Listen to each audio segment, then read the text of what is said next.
gars, la patrie ou la mort, nous vaincrons. Le capitaine Ibrahim Traoré a donné une occasion en or.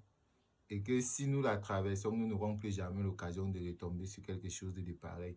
Si tu es un Africain, si tu es un jeune Africain noir et que tu as une idée, que ce soit dans la technique ou bien dans n'importe quoi, et que tu avais l'intention d'aller à l'étranger, mais que ça sur pied, non? Je t'assure, je te conseille d'aller au Burkina Faso. Parce que désormais, au Burkina Faso, ils ont décidé de valoriser la valeur. Ils ont décidé de valoriser la connaissance, de valoriser tout ce qui peut être bénéfique au Burkina Faso en particulier et à l'Afrique en général. Donc, si c'est que tu es un jeune, tu comptais faire tes études, peu importe le domaine, même si tu es un industriel, même si tu es n'importe quoi, le capitaine Ibrahim Traoré a dit que ceci.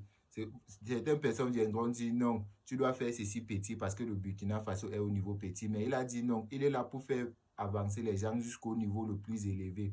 Et le capitaine Ibrahim Traoré a encore précisé que nous, il a précisé dans son pays au Burkina Faso qu'ils sont en 1800 et ils doivent rattraper 2025.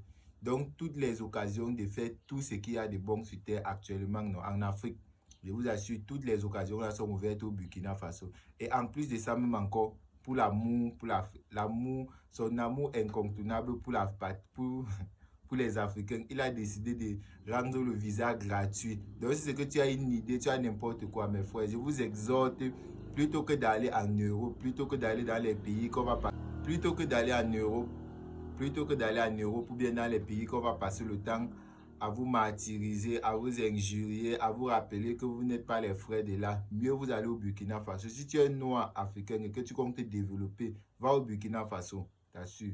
Et moi-même, non, je suis un Camerounais burkinabé. Et Burkina Faso, c'est ma deuxième famille désormais. Donc, dès que c'est bon là, non, je suis déjà là-bas.